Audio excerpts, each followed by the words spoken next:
We got it. Oh, perfect. All right. Well, welcome everyone. Thank you all for joining us. I am Christian Patterson, the science translator and communication specialist for the South Central CASC. We also have our USGS student assistant, Cody Wynn, and Erica Cronenberger, a climate communications assistant with the Southern Plains Impact Planning Program, or SCIP, who will also be assisting with today's webinar. Now, just as an FYI, as I mentioned here a moment ago, this webinar will be recorded and available on our website in probably a day or so. But we are very excited to host our panel discussion on the impacts of climate change and severe weather. And before I continue, let me make sure I stop sharing. That way we can see everybody's face. Okay. So now how this virtual panel is going to go is we're going to start with a short presentation on what scientists are projecting the role climate change has on future severe weather events. So that way we're all on the same page. Then we will continue with a few questions from us and then turn it over to you, the audience, for a Q&A session. However, instead of using the chat box for questions, we are going to be using something called Poll Everywhere, or pollev.com, which is a link that Cody has just put into the chat, and we will continue to put in the chat throughout the discussion. Now here, you can enter a question during the discussion and then vote questions from others or yourself up or down based on which questions you would like to have answered. So feel free to bring this site up on either your computer or mobile device. All right, let's go ahead and meet our panelists. First off, we have Dr. Kate Rottler, who is a researcher with the South Central CASC and is working on a wonderful project called the Ogallala Aquifer Directory, a new searchable directory tool for this region. Kate holds a degree in biology and a PhD in ecology, and she will serve as our expert on soil health and agriculture during this panel. Next up, we have Debbie Wagner, who is the emergency manager and director for the Midwest City here in Oklahoma. Pardon me. She also oversees the city's 911 dispatch center. She holds a bachelor's in criminal justice and a master's in fire and emergency management. Debbie is a member of the International Association of Emergency Managers and earned her certified emergency manager credential in 2020. She is also a public information officer trainee and a member of the Oklahoma Incident Management Team. Debbie will serve as our expert emergency manager for this discussion. And last but certainly not least, we have Dr. Harold Brooks, a senior research scientist from the NOAA National Severe Storms Laboratory here in Norman, Oklahoma. Dr. Brooks is an expert in severe weather research and holds degrees in mathematics, physics, and master's and PhD in atmospheric sciences. Harold's research interests include severe thunderstorms and tornadoes, forecasting, climate change, and societal impacts of weather and climate. Harold will serve as our scientific expert during this webinar. So with that, let's go ahead and get started. Harold, take it away. Thank you. And let me see if I can, if what we practiced earlier actually works now. So let's get this. I clicked the wrong thing, I think, didn't I? Let me try. We can see the presentation, but it's not in presentation mode. That's okay, good. Then at least I'm halfway there. Okay, now we should be good, right? You are good. Fantastic. Okay, I want to talk a little bit about what our understanding of severe thunderstorms and climate and how that's set. And just in case you have to run off, the basic messages are that there's likely going to be an increase in severe thunderstorm occurrence in the future. I think the biggest signal we see is there'll be an increase in variability. Spatial impacts are a lot harder to tell in spatial variability, and that's simply because the sample size is smaller and it's a little bit harder to tell. And so that you get some idea of what kinds of things we can use to look at this. The first and the most obvious one is probably the report database that we have of collecting of severe thunderstorms. And by severe thunderstorms, I mean large hail, high winds associated with thunderstorms and tornadoes. But it's important to remember that with reports, they're irregularly collected. They're collected primarily to verify warnings. They really were never intended to be a climate data set like you might think of as collecting temperature or precipitation observations. So we have to be really careful in how we look at them to use at trends, and there's some simple things we can do, such as for tornadoes in particular, don't look at the EF0 tornadoes, look at only the F1 and graders. And there are, and as a good rule of thumb, there are roughly 500 of them per year in the United States. And that trend is, that number has been true since the mid 1950s. We can also look at the environmental conditions that are associated with storms. We can think of these as the ingredients that we need to make the weather event, and that's what we would use for forecasting. And we can also use those environmental conditions to drive high resolution simulation models, just like we would use for forecasting, and look at what the model thinks whether would occur out of there. So we got a couple of different ways to look at those.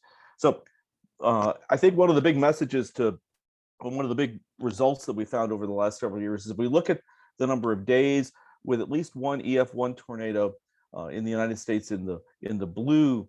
The number of days that occurs in the U.S. has dropped from roughly 150 in the mid 1970s down to about 100 now. The darker lines here are I've got 66 years of data from 1954 to 2019 here, and so those are every 11 years are the heavier line. But the number of days per year with at least 30 has been increasing.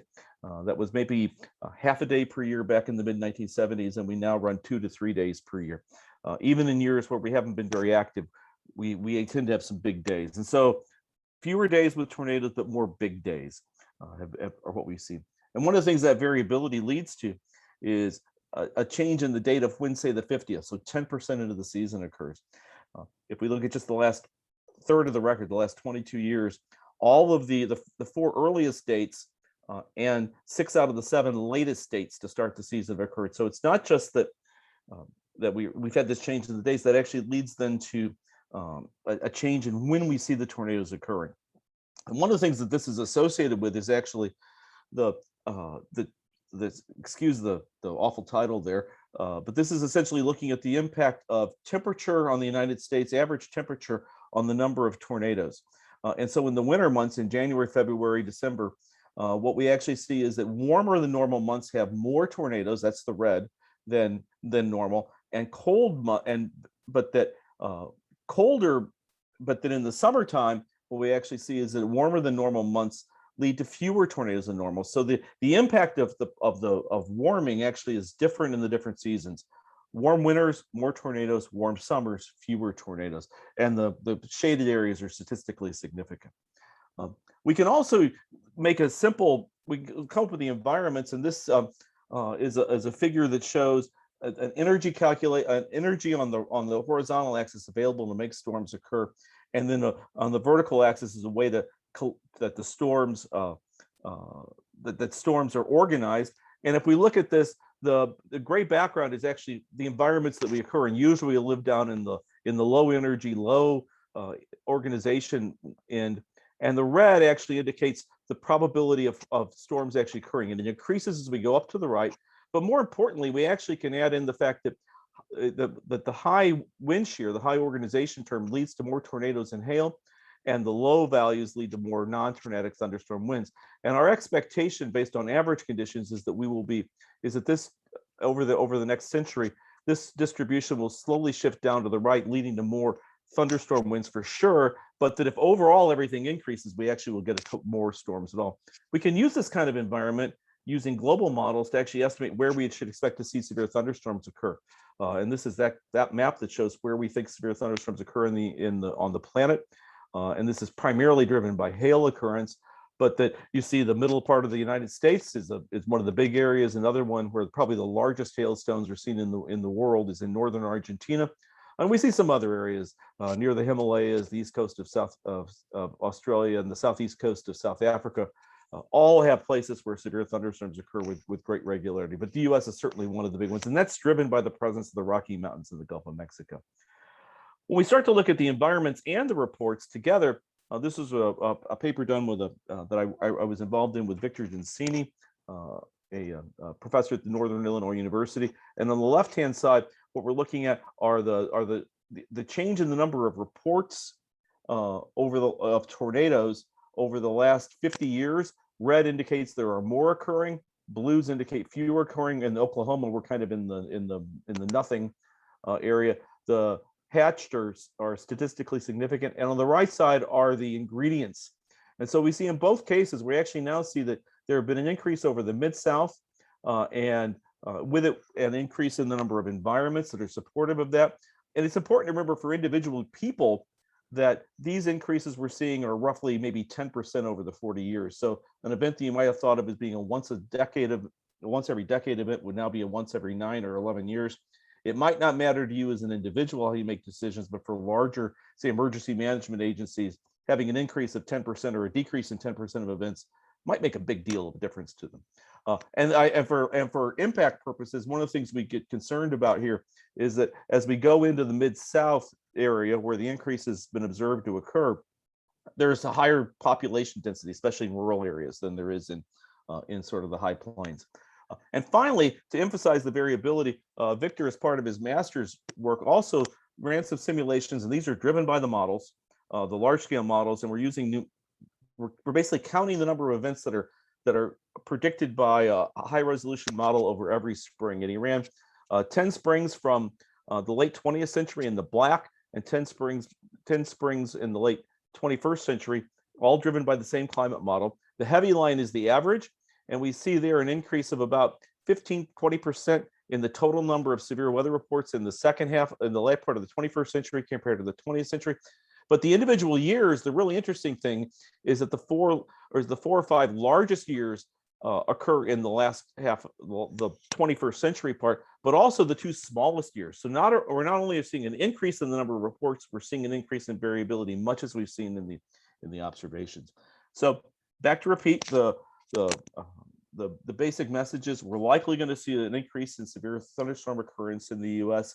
in the future, but we are seeing, and we will continue to see, an increase in the variability, and that some of that spatial stuff is based on a little bit harder to tell, but that's the bottom line. Increase in variability, and then trying to figure the impacts that are sort of what we're trying to work on. So I will stop sharing then, and we can get on heading towards questions.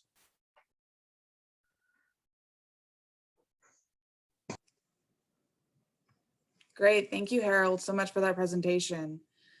So with weather pattern and trends, are researchers seeing that exact same trend all over, or specifically here in the South? Is it the same, or is it too early to evaluate any trends effectively? I really think that figure I showed on the tornado occurrence, really we can see that we actually have a split area, and associated with this is the fact that we'll see this in the new climate normals that are coming out next in just a couple of weeks, using the most updated data, that the southwestern U.S. has been drying and the southeastern U.S. has been moistening, and as a result, it appears that we're seeing severe thunderstorms initiating a little bit further to the east, and that's I think that's related to it, is that we're right here where we are in the middle of Oklahoma, at least. We're sort of right on the dividing line of where the gradients are. To our east has been an increase, to our west has been a decrease. So Harold, given the impacts to those trends, presently, do we have any kind of general adaptation responses, and what is being planned for the future? Well, I think one of the big things is that one of the big messages, especially we try to get to the general public, is that no matter what happens, we're still going to get severe storms. And so we still ought to be doing the same things we should be doing now. And I tell everybody, when they do new construction, they should be taking into account that you should have in-residence shelters for tornadoes. We should be worried about when you put on a new roof, which I probably ought to be thinking about doing right now, but I'll wait till at least next Tuesday to make a decision on that. We should be putting on more impact resistant materials.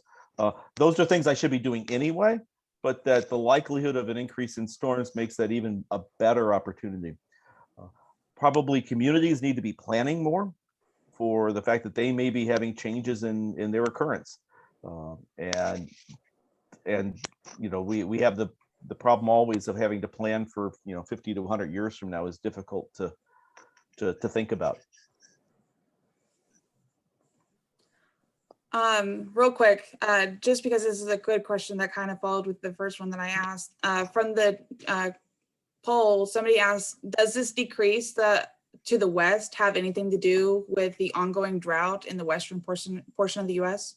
I believe so. That's one of our things that we've had a hard time doing is making linkages in the making a complete physical chain of linkage between climate change and what we're seeing with severe thunderstorms. It's not as easy as when we look at, say, temperature trends, but it makes a lot of sense, and there's a lot of evidence that that we might think of as the average location of the dry line has moved east over the last, and that's predicted by climate models that will occur.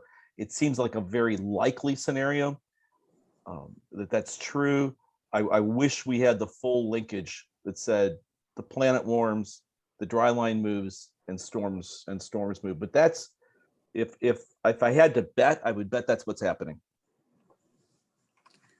Thank you, Harold. I'm going to shift gears to Debbie.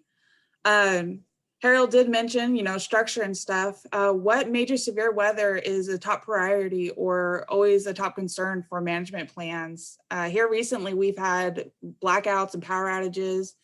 Are there any plans like with protecting the electrical infrastructure or anything along those lines?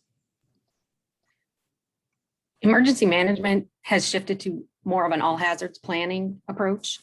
So we look more at the effects of a hazard rather and how we would respond to those or mitigate them rather than focusing on particular hazards. But we we definitely need to look at that. Of course, the last winter storm, we had significant power outages here in Midwest City, as did others around the area. So that is something that we do definitely need to look at and protect. When I worked for the city of Moore, I looked at the cost and possibility of burying the electrical lines, and that is extremely expensive. It's cost prohibitive. I want to say it's $1 million a mile or something like that. It's a crazy amount. So that is not something that's likely to happen, but we can look at new construction and new development and possibly doing that in those areas, at least to do that protection. But yeah, essentially, we do need to look at that. I think we've just really begun to explore those possibilities, but electrical infrastructure is something that we definitely need to be looking at. So Debbie, our next question is specific to the current state with the pandemic. That being said, has there been any discussion or are there plans for the use of public recovery stations specifically during pandemics? You mean like a warming shelter or something like that, or cooling shelter? Yes, sort of. So options to get hotels paid for it or generators paid for. We have looked at that. We partner very closely with the Red Cross when it comes to sheltering and providing those types of facilities. We do have facilities identified in our city that would be used for those purposes, and they do have backup generators. However, the pandemic means we can't crowd hundreds of people into a room like we might have in the past. So the practice this past year has been with the Red Cross to do hotels, which is a lot more expensive than just putting everybody in the community center. So we have had to look at that, and we do not have community shelters for tornadoes in Midwest City, so that is not a concern for us at this point. But we would provide sheltering after an event, and we would definitely have to look at how we would accomplish that in this pandemic situation with distancing and all those types of concerns.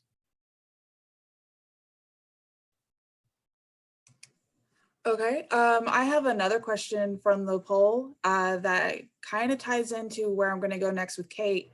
Deb, with the increase of large rain events, are there any plans to update the storm drain infrastructure?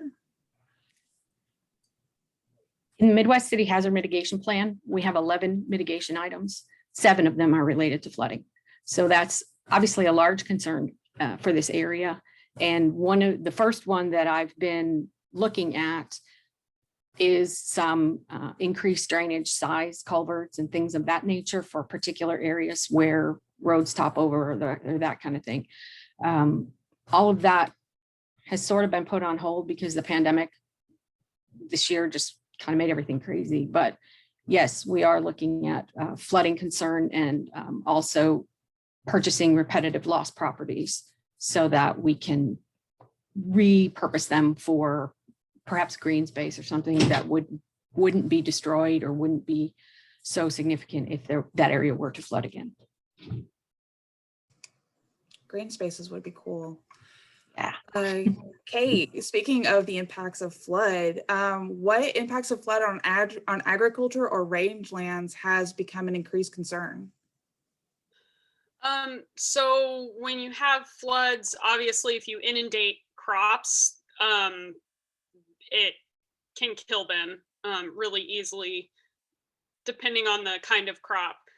Another problem is that floods can just wash away all of your topsoil, regardless of if you, honestly, even if you do have a cover crop or a cash crop on the land, depending on how bad the flood is, it can still rip the plants off and take the topsoil with it. That happened when our the river that I live right next to overtopped and the whole place became a river, and it was carrying off large tree trunks. So, you know, at that point, the crops did not survive that.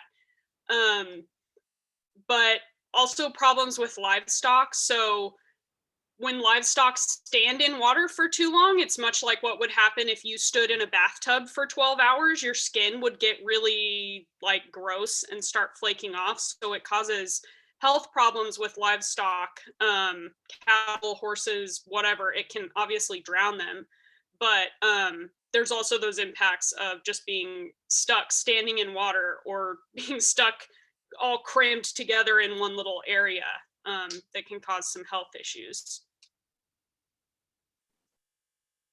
And Kate, our follow-up question is it's a two-part question still having to do with flooding and its impacts. So of the states within our region, is there currently mitigation for flooding, and can those strategies be used in all of the states in our region?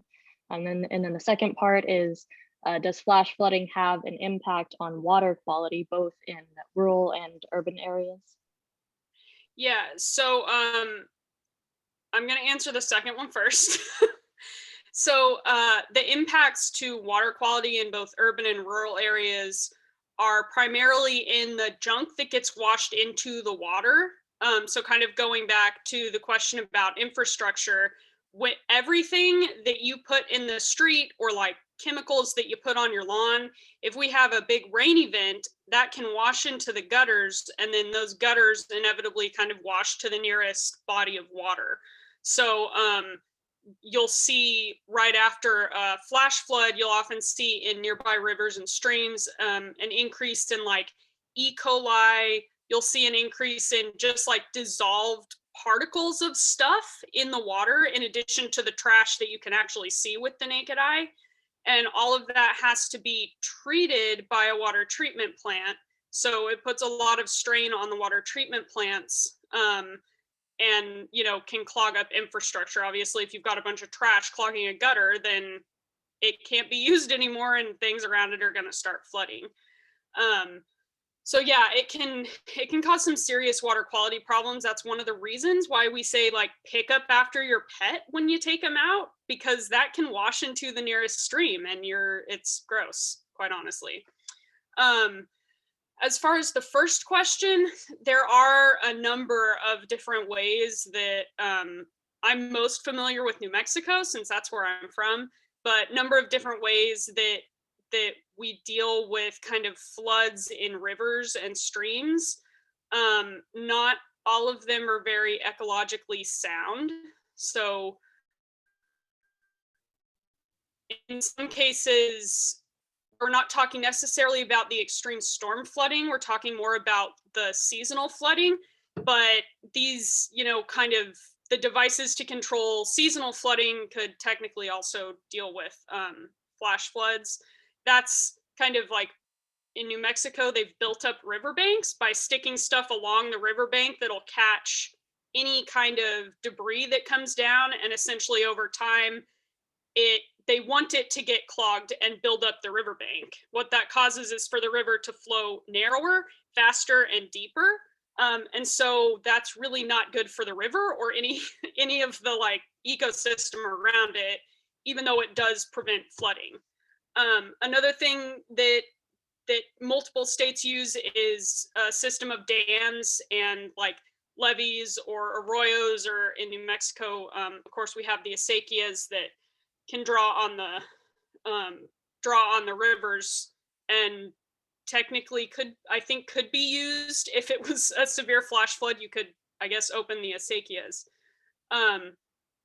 But yeah, so there's various infrastructure ways, of course, dams and reservoirs you can use to a point, but we know from past flooding events that that's not always foolproof, because eventually those reservoirs will get so full that you have to do like emergency releases of water, and that will sometimes result in flooding downstream in rural communities. I think that happened up in Muskogee last summer.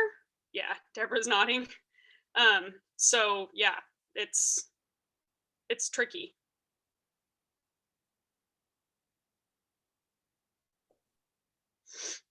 All right, so these are some great questions. Man, I'm learning so much. So we do have quite a number of questions coming in from the audience, which I'm really excited. And again, I want to remind everyone, please go to pollev.com. We've put the link in the chat. If you have a burning question you'd love to ask our panelists, feel free to add it there, and then we can upvote it or downvote it, depending on who wants to hear that question answered.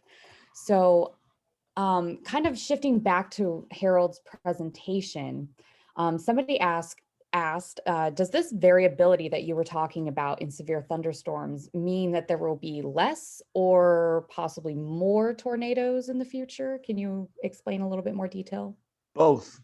I think that's the big thing. I think one of the things that we've seen is that we have fewer days with tornadoes.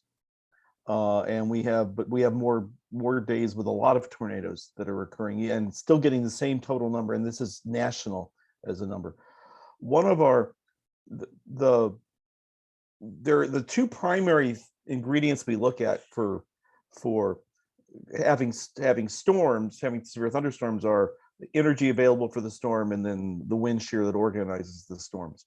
Our expectations are that the energy will increase in general, on average, and then but that the organization will decrease. The organizational component will decrease.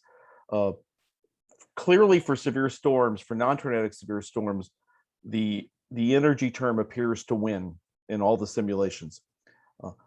But tornadoes are particularly sensitive to that wind shear component, and so the changes that we expect to see in environments as far as they affect tornadoes are right on the knife edge of whether more or fewer on average. But I'm pretty confident that the variability will continue to increase. That seems to be well observed. It's in keeping with a lot of the other things associated with extreme weather. The variability is a primary thing that we will expect to see increase, and that has a lot of implications for how we respond and how we do things, having a variability increase. Variability. Oh boy, that's the big word for the future, is it's all variable. Okay, let's see. We have another one. This is a great question coming in from our audience. And I think I probably would direct this at Deb. Someone is asking if there is value in incorporating a climate change information like document in a city's hazard mitigation plan, and if so, has Midwest City or any neighboring cities that you know of, whether in Oklahoma, Texas, New Mexico, or Louisiana, which is our region, do you know of any city that's incorporated a climate change doc?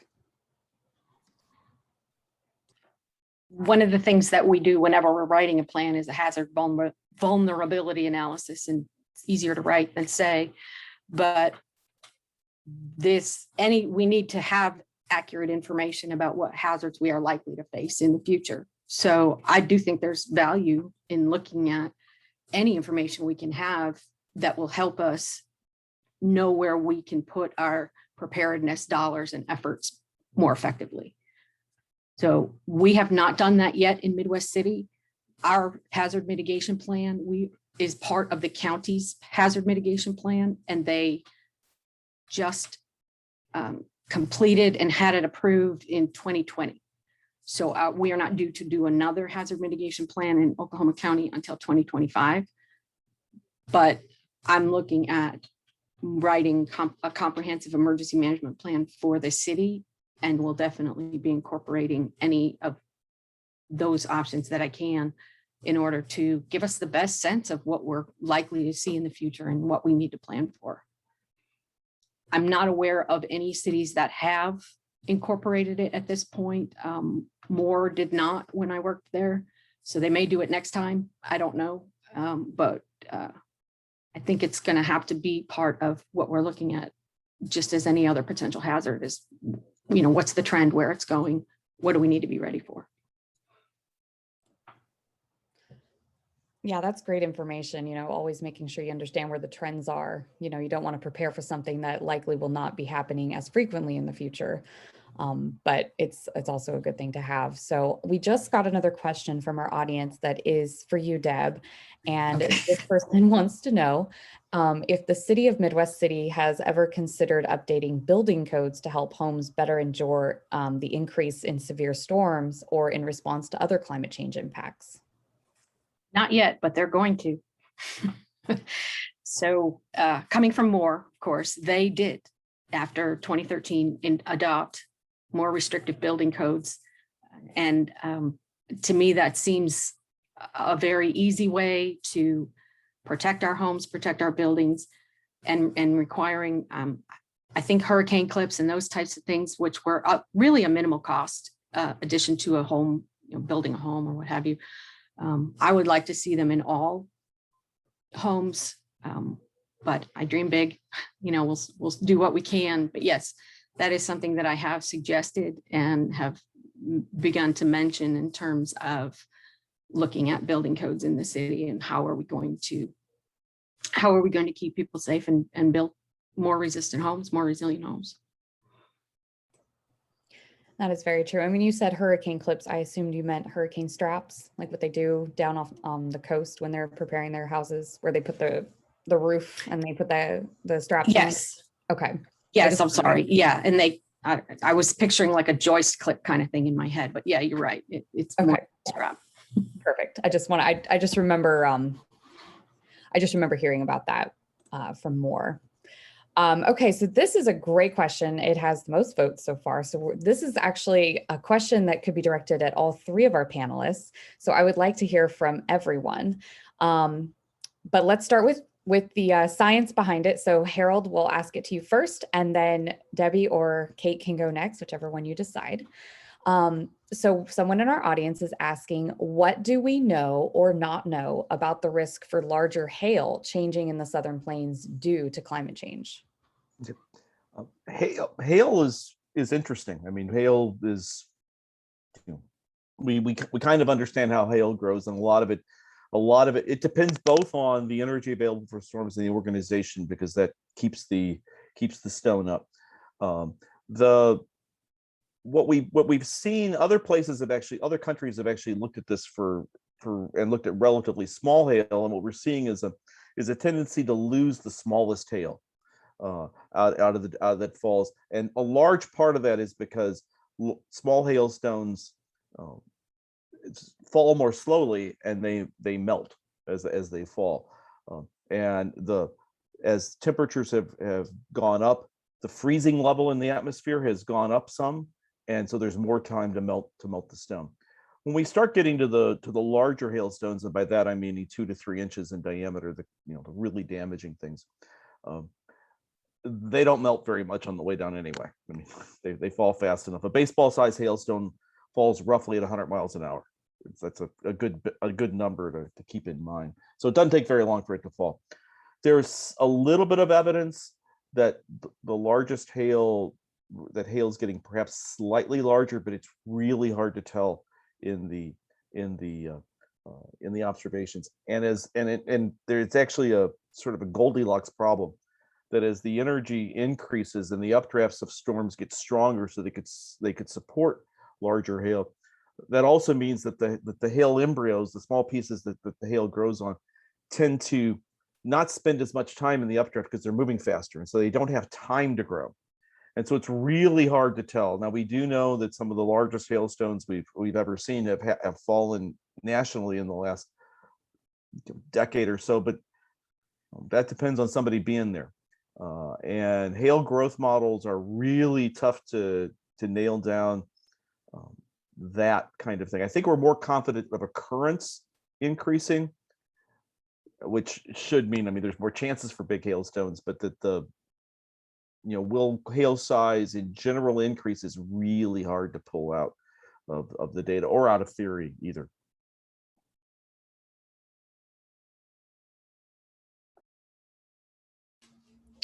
Thank you for that explanation, Harold. I've always wondered about hailstone development and how it's going to increase or not increase in the future. And again, comes back to that word variable, right? We just aren't positively sure yet, and that's okay.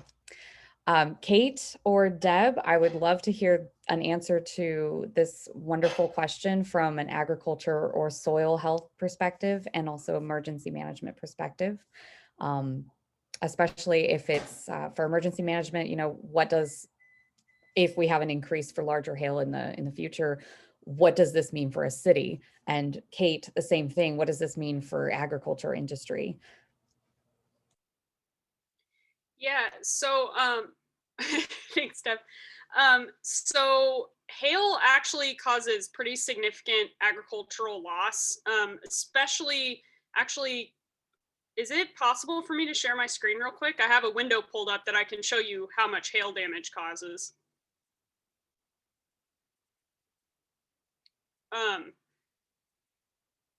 Also a chance for me to plug the climate hubs.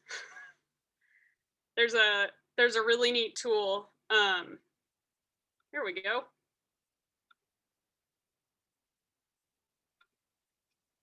So what you're looking at now is, this is the ag risk viewer. So basically what it shows is through, it shows indemnity payments for crop insurance. And what this is, what I have it set to show right now is, let's see, the cause of loss just being hail. So what you can see is that it's especially a problem kind of in Texas and Oklahoma, and a little bit along eastern New Mexico. So some of these counties in Oklahoma already, mind you, this is just data up until 2018, they already lose hundreds of millions of dollars in indemnity payments, and that's just crops. So this isn't livestock, and livestock can also be really negatively affected by hail depending on how big it is. So like the tiny hail isn't going to hurt livestock, but large hail can cause bruises. If there are young livestock out and unsheltered, it can cause more significant damage. I don't know anything about if hail cause mortality to animals. It would be interesting data to look at, but yeah, hail can destroy crops. It can injure animals. It also can cause some soil compaction. I don't know if there's been any research on how much it can contribute to soil compaction, but we even talk about, one of the reasons we talk about using cover crops is because even just raindrops, regular raindrops, can cause pretty significant soil impaction when they're all hitting the ground, and so I imagine hailstones cause significantly more soil compaction. So yeah, with increasing hail size, certainly that would be a concern for livestock, as well as crops that are already getting torn to shreds by hail. And more frequent hailstorms would also be a concern. And I don't know that we have any, that's one of those that it's hard to mitigate the risks. So, I mean, you can provide shelters for livestock, certainly, and there's a lot of that because of the sun. They need shade, and those same structures can protect them from, hail up to a point. But it's not like you can cover a whole farm field. And yeah, so I don't know that there's been a lot of talk about how you would mitigate the impacts of that so much as just live with them. It's not like you can pick better plants. All plants are going to be vulnerable to hail. That's a very good point, Kate, and I really appreciate that perspective from an agriculture perspective. Gosh, there really isn't that a whole lot of things you can do, because as you said, you can't exactly put, shields or covers over an entire field because it needs sun. So Yeah, it's not like you can't. I guess one of the positives maybe would be that if these are happening in summer, at least in a lot of the region, fields are not growing cash crops during the summer. We hope that they're growing cover crops, which those are really intended just to keep something on the soil. So, but I mean, you still saw how much monetary loss is being caused, and those are not cover crops; those are cash crops. So there's still significant damage being caused, and I don't know that there's a good answer for how to deal with that. That's a good point. I know I don't quote me on this, but I believe that one of the underestimated casualties for crops and the biggest monetary losses in the United States actually comes from hailstorms. It's, tornadoes are very small level. They're not sometimes small, but they are more localized. But hailstorms can go for miles and miles and many more miles. So I know that especially out in eastern Colorado and like you said, the Panhandle and Lubbock area of Texas, that's a huge area for agriculture and also for agricultural loss. Deb, let's go ahead and hear from you. We obviously hail is something we need to plan for. It's something we expect, and I, share Kate's feeling that there's not often a whole lot we can do. We can't put hail resistant coverings over everything. Some of the things we have looked at in terms of mitigation are covering for city vehicles, covered parking for city vehicles, and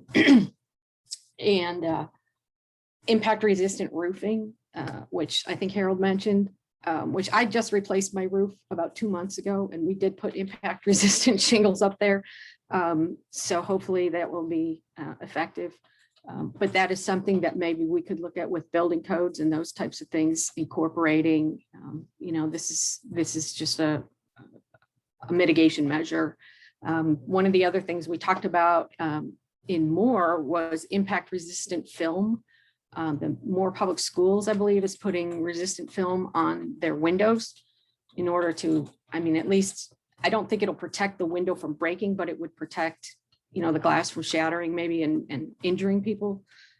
So that's, ultimately our first priority is always life safety and keeping people safe. But we also want to protect property whenever we can. So it's just something we're going to have to incorporate. There's a risk index for all of the hazards in a hazard mitigation plan, and hail is one of the highest because it is widespread. It happens frequently in Oklahoma, and there isn't really a whole lot we can do in order to prevent damage from it. That's a great point. And that kind of comes back to the question that was asked earlier about building codes. We can't really tear every house and building down in the city and rebuild according to brand new code, but as things happen, it might be possible to, reformat or reconstruct a building. So that may be something that just gets kind of absorbed in the future, as you were saying. Thank you for that. Hail, oh boy, can't really do too much about it. Just dodge it and wear a helmet. Kate, we have a question that came in and it's gotten some pretty good feedback. And it kind of goes back to the life cycle of the crops. Someone asked, is there a certain period of time in the life cycle of these crops where hail or flooding would have a higher negative impact? And how does this compare to any known shifts in severe weather timing with climate change? And so if you can't answer all of that about the climate change, I'm sure Harold would be happy to jump in if he wants to. Yeah, between Harold and I, we could maybe bounce off of each other and get it answered. So I don't know too much about what is most damaging during which part of the life cycle of different crops, and it would change depending on the crop. As far as I know, flooding is pretty much damaging at any stage. You inundate plants with water, essentially the roots. This is also, by the way, why your plants wilt in your house when you overwater them. They essentially can't get water anymore. The exchange between the roots and the soil that allows them to pull in water, that whole system breaks down. And so really flooding at any stage is going to inhibit that plant's ability to continue to function. I don't know if it would be more or less damaging if it happened, when the plant was young, or when the plant is already growing. I feel like, if it happened early enough, I guess there's always the chance that the crop could be replanted if it has a short enough growing season. But I don't know how often that's done. It wouldn't surprise me if it's not done very often. I don't know how crop insurance works with that. But as far as hail, I imagine it's most damaging when the plants already have their leaves out. So, just like more surface area for hail to really tear up. I know it can take out corn crops and soybean crops in no time flat. But if there was less surface area, for it to hit, I can imagine that more plants would survive. I don't, I wouldn't quote me on it. I don't have facts or figures to back that up. That's kind of just me trying to logic it out, but that's what I would think anyway. And I don't think we see much at this point, and it may be there, but we just can't pull it out of the data of changes in timing of occurrence of hail. Say that sort of looks like just if we average over a decade, it'll occur at the same time, but it just may be a little bit more, a little bit less. Where we actually do see some evidence on precip changes is actually in the summertime. In Oklahoma City, we have a 130-year record now of daily precip, and say if we look in July, the number of days per year that it rains, has virtually not changed. If we look over that period, it's a roughly 20% of the days in July it rains.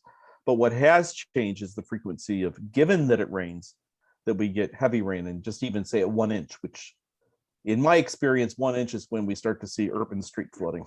And that's what I get annoyed by. And if we look at the first 100 years of the record through say 1990, that occurred 14% of the days that it rained. So 1 of every 7 days that it rained, we had 1 inch. Now that's basically doubled. In the last 30 years, it's basically 2 out of 7 times that it rains. And so we're adding, if we have 6 days of a year, we've added essentially 1 day of nuisance flooding in July in Oklahoma City every year. And that is that adds up over time. And that is now a thing that, that says we're now getting roughly 2 days a year that we get 1 inch of rain in July in Oklahoma City. And it used to be 1. And that's and I don't see any reason physically, as we understand the system, that will change, that we'll continue to have an increase in the number of days with heavy rain in the summertime. And, and probably, again, it gets to be hard to do the data when you get out to really extreme events that we should expect that if we did the same calculation at 2 to 3 inches, that we would be seeing an increase in the frequency of those days, particularly in the summertime. And again, with the way agriculture works in Oklahoma and in the, since we do a lot of winter wheat and things like that, that probably doesn't matter a whole lot for that.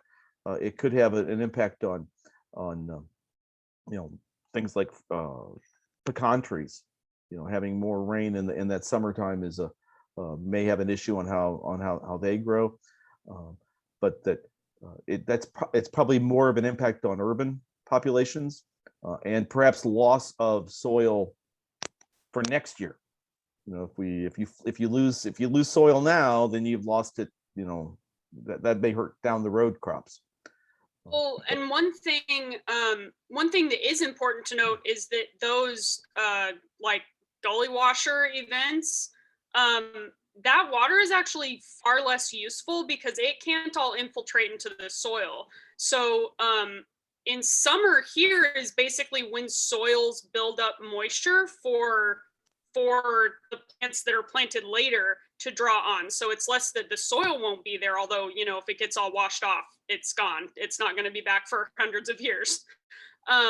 It's more that the water can't infiltrate into the soil, so there's actually less water for subsequent crops to draw on. And that can cause a huge problem, even for the winter crops, like the winter wheat or other things. So that's important to note for agriculture as far as extreme rain events, that what you want in agriculture is like what we had last week, where it just rained steadily and nice and light for like 3 days in a row.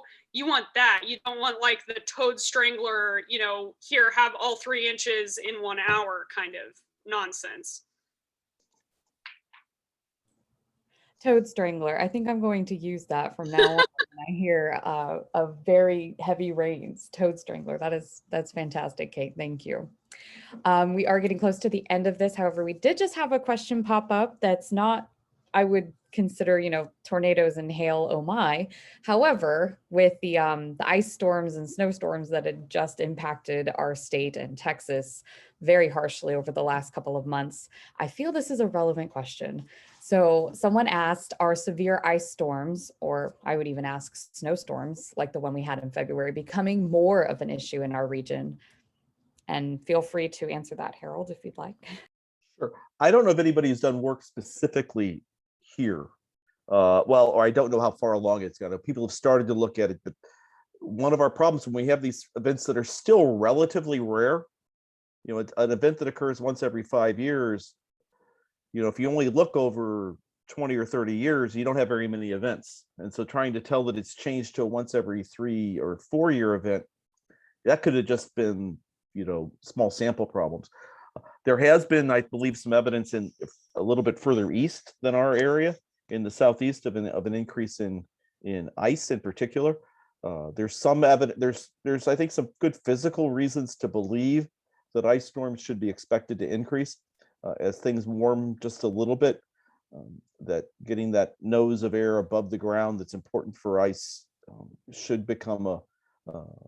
should increase, although I don't know if there's any real strong evidence in this area.